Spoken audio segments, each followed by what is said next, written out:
ప్రియమైన స్నేహితులారా, మిమ్మల్ందరినీ నేటి ఈ ప్రేమధార కార్యక్రమానికి స్వాగతం పలుకుచున్నాం.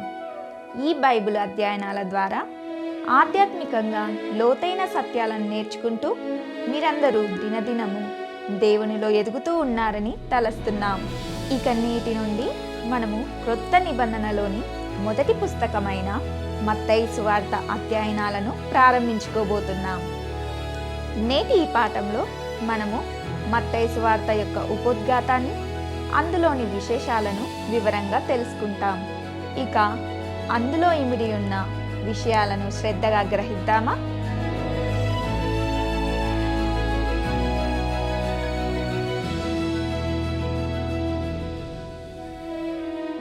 క్రీస్తునందు ప్రేమైన ప్రేమధార టీవీ వీక్షకులందరికీ మన ప్రభువైన యేసు క్రీస్తు అద్భుతమైన నామంలో శుభములు తెలియజేస్తున్నాం.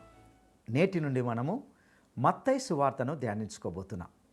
ఈనాటి పాఠంలో మనము మత్తయి సువార్త యొక్క ఉపోద్ఘాతాన్ని గురించి తెలుసుకుంటాం. ప్రియులారా, మత్తయి సువార్త 28 అధ్యాయాలు మాత్రమే కలిగి ఉన్నప్పటికీ ఇది చాలా ముఖ్యమైన పుస్తకం. వాస్తవానికి ఆదికాండము మరియు మత్తయి సువార్త బైబిల్ యొక్క 2 ముఖ్యమైన పుస్తకాలు అని చెప్పవచ్చు.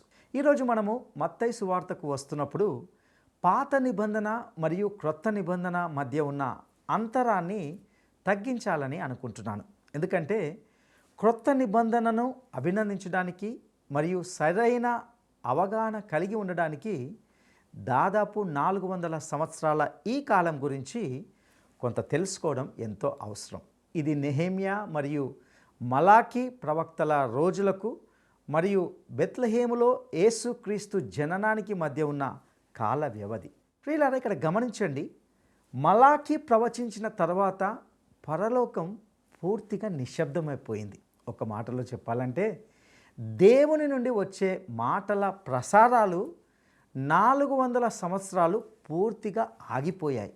అప్పుడు ఒకరోజు ప్రార్థన సమయంలో ప్రభుదూత జోక్యం చేసుకున్నాడు.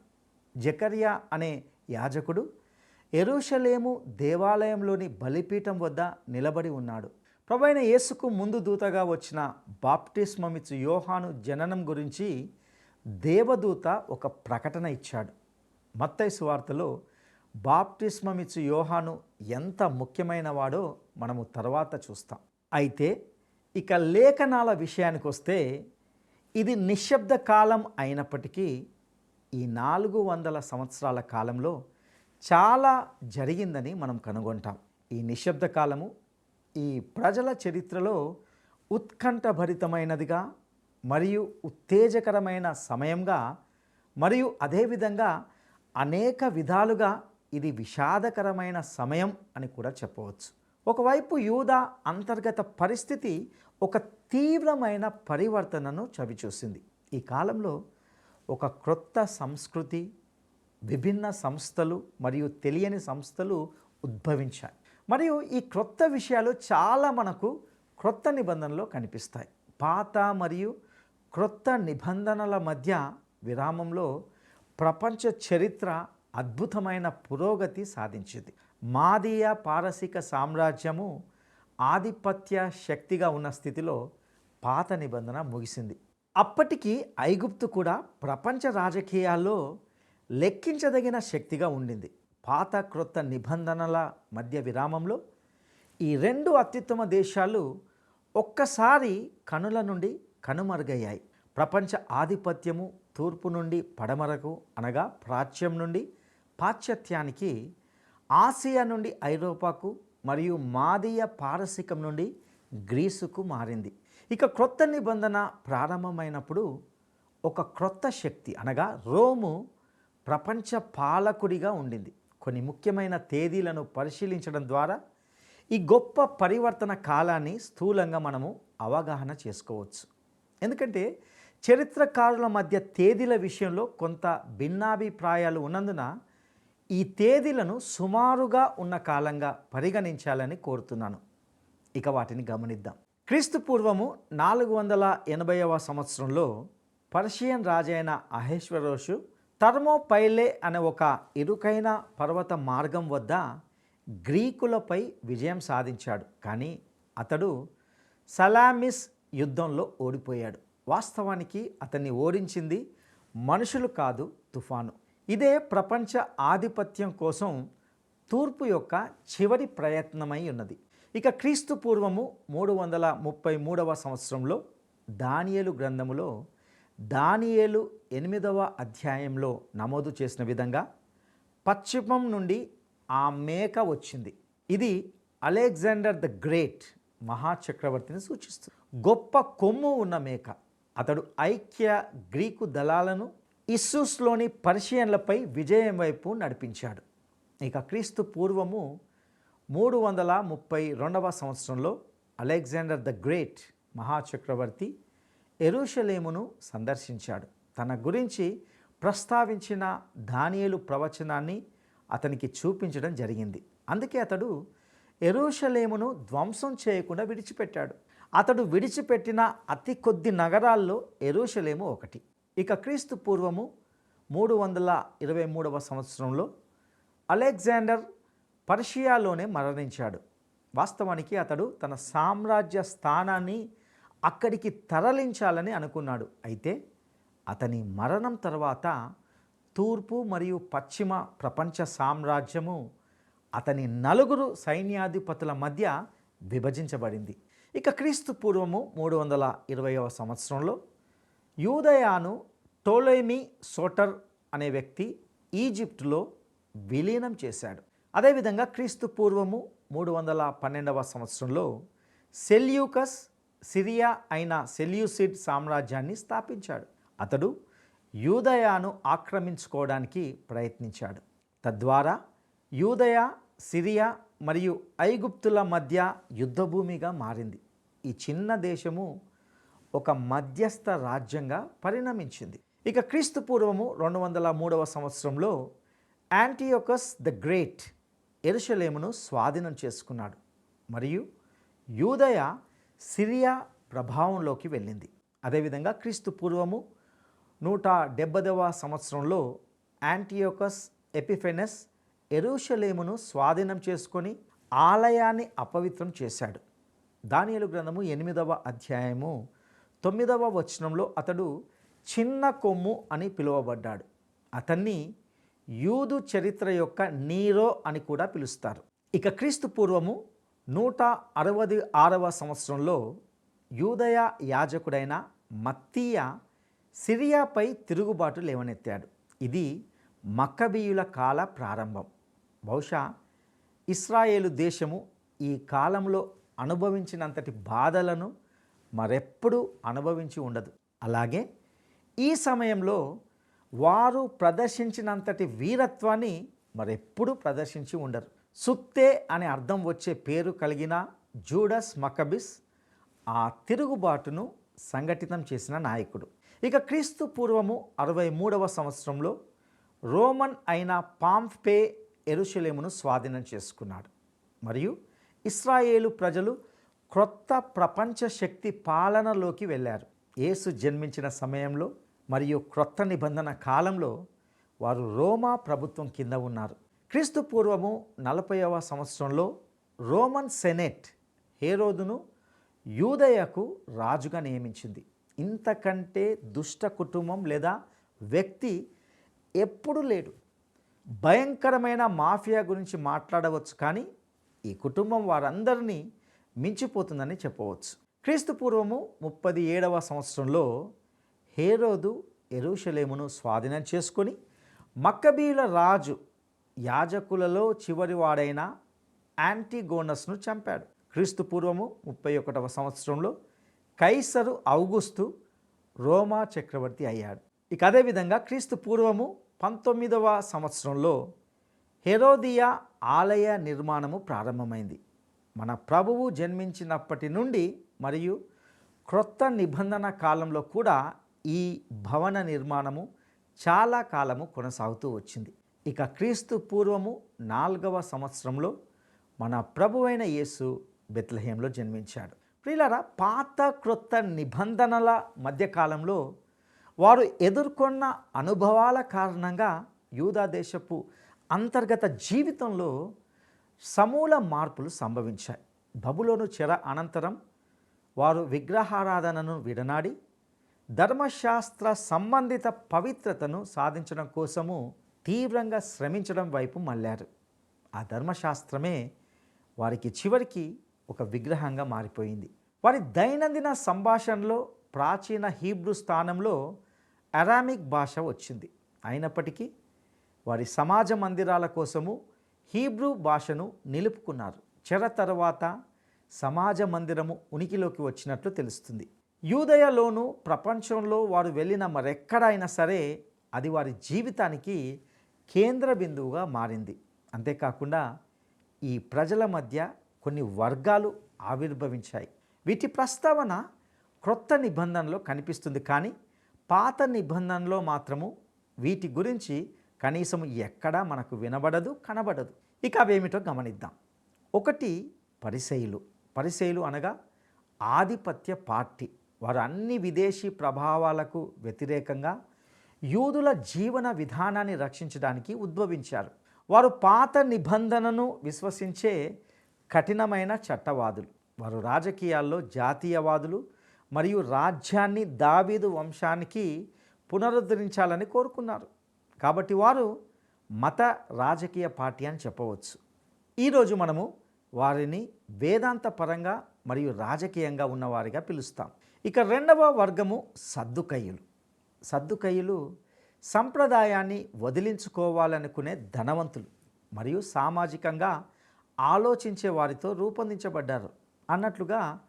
అది మీకు ప్రస్తుత పరిస్థితిని గుర్తు చేస్తుందా? ఈ దేశంలోని ధనిక కుటుంబాలు ఉదారవాదులుగా అనగా వాక్యాన్ని వక్రీకరించే వారిగా కావడం ఆసక్తికరంగా లేదా? ధనవంతుడి బల్ల నుండి ముక్కలు ఇప్పటికీ పడిపోతాయి. వారు ముక్కలు ఇవ్వడానికి సిద్ధంగా ఉన్నారు, కానీ వారు తమ సంపదను ఎంతమాత్రము ఇతరులకు ఇవ్వరు. సద్దుకయ్యులు తమ వేదాంత శాస్త్రంలో ఉదారవాదులు మరియు వారు అతీంద్రియాలను తిరస్కరించారు. అందువలనే వారు పరిసయ్యులను వ్యతిరేకించారు. సద్దుకయ్యులు గ్రీకు ఎపిక్యూరియన్లతో దగ్గరి పోలిక కలిగి ఉన్నారు. వారి సిద్ధాంతం ఏమిటంటే తిను, త్రాగు, రేపు మనం చనిపోతాం కాబట్టి ఇప్పుడే సంతోషించు. సద్దుకయ్యుల గురించి మనకు తప్పుడు ఆలోచన ఉండవచ్చు. వాస్తవానికి వారు మంచి జీవితాన్ని పొందడానికి ప్రయత్నిస్తున్నారు. శారీరక వాంఛలను తీర్చుకోవడం ద్వారా వాటిని జయించవచ్చని, వాటికి అడ్డుకట్ట లేని స్వేచ్ఛను కల్పిస్తే ఇకపై వాటికి ప్రత్యేక శ్రద్ధ అవసరం ఉండదని వారు భావించారు. నేటి కాలంలోనూ ఎంతోమంది ప్రజలు ఇదే తత్వాన్ని కలిగి ఉన్నారు. ఈ పద్ధతి గతంలో ఫలించలేదు, నేడు కూడా ఇది ఏమాత్రము పనిచేయదు. ఇక మూడవ వర్గము శాస్త్రులు ఎజ్రా కాలం నుండి ఉద్భవించిన వృత్తిపరమైన ధర్మశాస్త్ర వివరణకర్తల సమూహం. వారు వెంట్రుకలు చీల్చేవారుగా మారారు. వారు ధర్మశాస్త్ర స్ఫూర్తి కంటే ధర్మశాస్త్ర అక్షరం గురించే ఎక్కువ శ్రద్ధ వహించారు. రాజైన హేరోదు శాస్త్రులను పిలిచి యేసు ఎక్కడ జన్మిస్తాడని అడిగినప్పుడు అది బెత్లెహేములో ఉంటుందని వారికి తెలుసు. ఆయనను చూడడానికి బెత్లెహేముకు వెళ్ళడానికి వారు ఒంటెలపై ఎక్కి ప్రయాణించి ఉండేవారని మీరు అనుకోవచ్చు, కానీ వారికి ఏమాత్రం ఆసక్తి లేదు. వారు ధర్మశాస్త్ర అక్షరంలోనే మునిగిపోయారు. నా ప్రియమిత్రమా, బైబిల్ నుండి కేవలము సమాచారాన్ని, జ్ఞానాన్ని మాత్రమే ఆశించి వాటిని ఆచరణలో పెట్టడంలో విఫలమై మన జీవితాల్లో అవి అంతర్భాగం కాకుండా పోయే ప్రమాదం ఉంటున్నది. దేవుని వాక్యము మన హృదయాలను ఆక్రమించకుండా మనము లేఖనాల ప్రాథమిక వాస్తవాలను మరియు దానిలో ఉన్న అన్ని వేదాంత సత్యాలను నేర్చుకోవచ్చు. శాస్త్రులు అలాంటి వర్గంలోకి వచ్చారు. నేటి కాలంలో అత్యంత కఠిన హృదయాలు కొందరు మత మౌలికవాదులేనని నేను ఒప్పుకోవాల్సి వస్తుంది. ఏదో ఒక చిన్న విషయాన్ని సమర్థించుకోవడం కోసము వారు ఒక వ్యక్తిని ముక్కలు ముక్కలుగా చీల్చివేయడానికైనా సిద్ధపడతారు. దేవుని వాక్యాన్ని తెలుసుకోవడము ఎంతో ముఖ్యమైన విషయం, అది ప్రశంసనీయమైన విషయం. కానీ మనము ఆ వాక్యాన్ని మన జీవితంలో ఆచరిస్తూ ఇతరులకు కూడా అందించాలి. ఇక నాలుగవ వర్గం ఏమిటంటే హేరోదియన్లు. యేసు కాలంలో హేరోదియన్లు ఒక పార్టీ మరియు వారు పూర్తిగా రాజకీయ అవకాశవాదులు. వారు తమ పార్టీ అధికారంలో ఉండాలని కోరుకున్నందున వారు హేరోదులను సింహాసనంపై ఉంచడానికి ఎల్లప్పుడూ ప్రయత్నించారు. దేవుని నుండి ఎటువంటి ప్రత్యక్షత లేనప్పటికీ ఈ ఇంటర్ టెస్టమెంటల్ కాలము గొప్ప సాహిత్య కార్యకలాపాల సమయంగా ఉంది. క్రీస్తు పూర్వము 285 నుండి 247 వరకు ఈజిప్టులోని అలెగ్జాండ్రియాలో పాత నిబంధనను గ్రీకులోకి అనువదించారు. దీనిని 12 గోత్రాల నుండి ఒక్కొక్క గోత్రానికి 6 సభ్యుల చొప్పున అనువదించారు. అందువల్ల ఈ అనువాదానికి ఇవ్వబడిన పేరు ఏమిటంటే సెప్టువజెంట్, అంటే 70 అని అర్థం. ఈ అనువాదాన్ని పౌలు కూడా ఉపయోగించాడు మరియు మన ప్రభు దాని నుండే ఊటంకించినట్లు తెలుస్తుంది. ప్రియులారా, పాత నిబంధన యొక్క అపోక్రిఫా ఈ యుగంలోనే వ్రాయబడింది. ఇవి 14 పుస్తకాలు. వీటికి దైవ ప్రేరణ యొక్క గుర్తులు ఏమీ లేవు. సూడోఫిగ్రాఫా వర్గంలోకి వచ్చే 2 పుస్తకాలు ఇందులో ఉంటున్నాయి. అది సొలొమోను కీర్తన మరియు హానోకు గ్రంథము. ఇవి పాత నిబంధనలోని 2 వ్యక్తుల పేర్లను కలిగి ఉన్నప్పటికీ ఆ పుస్తకాలను రచించింది ఆ 2 వ్యక్తులేనని చెప్పడానికి ఎటువంటి ఆధారాలు లేవు. ఇది దేవుని నిశ్శబ్ద కాలంగా గుర్తించబడినప్పటికీ దేవుడు ప్రపంచాన్ని క్రీస్తు రాకడ కోసము సిద్ధం చేస్తున్నాడని స్పష్టంగా తెలుస్తుంది. యూదు ప్రజలు, గ్రీకు నాగరికత, రోమా సామ్రాజ్యము మరియు తూర్పు దేశాల్లోని ఉప్పొంగే జన సమూహాలు అందరూ రక్షకుడి రాక కోసము సిద్ధమవుతున్నారు. ఎందుకంటే ఇది గలతీ పత్రిక 4:4లో పౌలు కాలము పరిపూర్ణమైనప్పుడు అని చెప్పిన దృశ్యాన్ని సూచిస్తున్నది. ప్రియులారా, బైబిల్లోని 4 సువార్తలు ఆ కాలములోని ప్రపంచంలోని 4 ప్రధాన సమూహాలకు ఉద్దేశించబడ్డాయి. ఇక మత్తయి సువార్త ఇశ్రాయేలు జాతికి వ్రాయబడింది. ఇది మొదట హీబ్రూలో వ్రాయబడింది మరియు ఇది ప్రధానంగా ఆ కాలములోని మతపరమైన వ్యక్తికి ఉద్దేశించబడింది. మార్కు సువార్త రోమాకు ఉద్దేశించబడింది. ఒక రోమీయుడు క్రియాశీలక వ్యక్తి. ప్రభుత్వము, చట్టము మరియు శాంతి భద్రతలు ప్రపంచాన్ని నియంత్రించగలవని విశ్వసించేవాడు. నేడు కూడా చాలామంది అది అలాగే జరగాలని భావిస్తున్నారు. ప్రియులారా, శాంతి భద్రతలు తప్పక ఉండాలన్నది నిజమే. అయితే కేవలము వాటితో మాత్రమే తాము ప్రపంచాన్ని పరిపాలించలేమని రోమన్లు త్వరలోనే గ్రహించారు. శాంతి భద్రతలను విశ్వసిస్తూనే పాప క్షమాపణను, అలాగే దేవుని కృపను, దయను కూడా అనుగ్రహించే ఒక వ్యక్తి గురించి ప్రపంచం వినాల్సిన అవసరం ఏర్పడింది. మార్కు సువార్త రోమన్లకు పరిచయం చేసే ప్రభువు ఈయనే. ఇక లూకా సువార్త గ్రీకులకు అనగా ఆలోచించే వ్యక్తికి వ్రాయబడింది. యోహాను సువార్త నేరుగా విశ్వాసుల కొరకు వ్రాయబడినప్పటికీ పరోక్షంగా తూర్పు దేశాల కొరకు కూడా వ్రాయబడింది. అక్కడ ఆ రోజుల్లో విమోచన కొరకు మొరపెడుతున్న మర్మమైన లక్షలాది మంది ప్రజలు ఉన్నారు. ఇప్పటికీ విమోచకుడు అవసరమయ్యే ప్రపంచం నుండి ఒక కేక వినిపిస్తూనే ఉంటున్నది. మతపరమైన వ్యక్తికి మతం కాదు, క్రీస్తు అవసరం. శక్తిమంతుడైన వ్యక్తికి తనను రక్షించే శక్తి ఉన్న రక్షకుడు అవసరం. ఆలోచించే వ్యక్తికి తన మానసిక మరియు ఆధ్యాత్మిక అవసరాలన్నింటినీ తీర్చగల వ్యక్తి అవసరం. మరియు ఖచ్చితంగా దౌర్భాగ్యుడు తనను రక్షించగల రక్షకుడి గురించి తెలుసుకోవాలి. తద్వారా అతడు దేవుని కోసము జీవించగలడు. ఇక మత్తయి సువార్తను ప్రభువైన యేసు అత్యంత నిర్దిష్టమైన రీతిలో తన హస్తాన్ని ఉంచిన ఒక సుంకరి వ్రాశాడు. ఈ విషయాన్ని మనము మత్తయి సువార్త 9వ అధ్యాయంలో 9వ వచనంలో చూస్తాం. అతడు ప్రభువైన యేసు యొక్క అనుచరుడు మరియు శిష్యుడు కూడా. ఈ సువార్తను మత్తయి ఒక మతపరమైన ప్రజలైన ఇశ్రాయేలు జనాంగం కోసము వాస్తవానికి హెబ్రీ భాషలో రచించాడని పాపియస్, యుసేబియస్ మరియు ఇతర అపోస్తుల సంబంధిత పితరులు కూడా ఏకీభవించారు. వీటన్నిటి నేపథ్యాన్ని వివరించడానికి నాకు అంతగా సమయం లేదు, కానీ క్రీస్తు ఈ లోకంలోకి రావడం కోసము దేవుడు ఈ మొత్తాన్ని సిద్ధం చేశాడు. మరియు ప్రభువైన యేసు స్వయంగా యోహాను సువార్త 4వ అధ్యాయము 22వ వచనంలో ఇలా అంటాడు, రక్షణ యూదులలో నుండియే కలుగుచున్నది. ఆయన చెప్పినట్లుగా ఆయన నిజంగానే ఈ జనం నుండే వచ్చాడు. ఒక గొప్ప జర్మన్ చరిత్రకారుడు ఇలా అన్నాడు, దేవుడు రక్షకుణ్ణి ఇశ్రాయేలు నుండి రావడానికి సిద్ధం చేశాడు. రక్షణ యూదుల నుండియే వస్తుంది మరియు ఆయన అన్యజనులను రక్షణ కోసం సిద్ధం చేశాడు.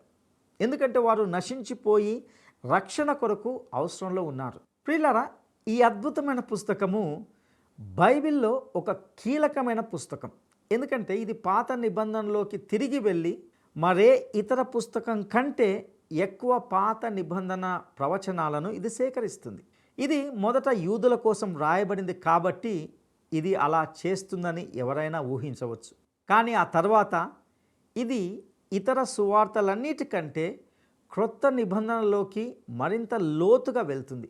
ఉదాహరణకు ఏ ఇతర సువార్త రచయిత సంఘము అనే పేరును ప్రస్తావించలేదు, కానీ మత్తయి ప్రస్తావించాడు. మన ప్రభువు వాక్యాన్ని తెలియజేస్తూ మత్తయి సువార్త 16వ అధ్యాయము 18వ వచనంలో అతడే ఈ బండ మీద నా సంఘమును కట్టెదను అనే మాటను ప్రస్తావించాడు. సుంకరి జీవితం నుండి మారినటువంటి మత్తయి ఈ సువార్తను ప్రధానంగా ఇశ్రాయేలు ప్రజల కోసం రాయడానికి దేవుని ఆత్మచే ఎన్నుకోబడ్డాడు. మత్తయి సువార్త దేవుని ప్రణాళికను తెలియజేస్తుంది. పరలోక రాజ్యం అనేది ఈ సువార్తకు ప్రత్యేకమైన పదం. ఇది దాదాపు 32 సార్లు కనిపిస్తుంది. రాజ్యము అనే పదము 50 సార్లు వస్తుంది. ఈ సువార్తను మరియు బైబిల్ను వ్యాఖ్యానించాలంటే పరలోక రాజ్యం అనే పదబంధాన్ని సరిగ్గా అర్థం చేసుకోవడము చాలా అవసరం. నేను ఇప్పుడు ఈ విషయాన్ని స్పష్టంగా మరియు నిశ్చయంగా చెబుతున్నాను.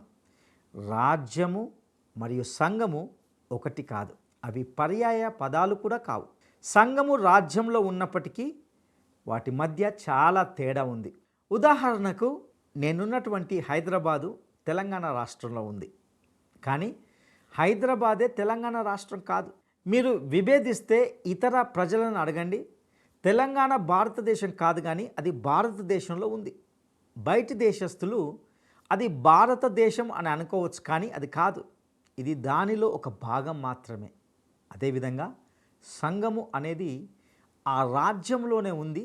అయితే పరలోక రాజ్యం అంటే క్లుప్తంగా చెప్పాలంటే భూమిపై పరలోకం సాగించే పరిపాలన. ఈ రాజ్యంలోనే సంఘము అంతర్భాగమై ఉంది.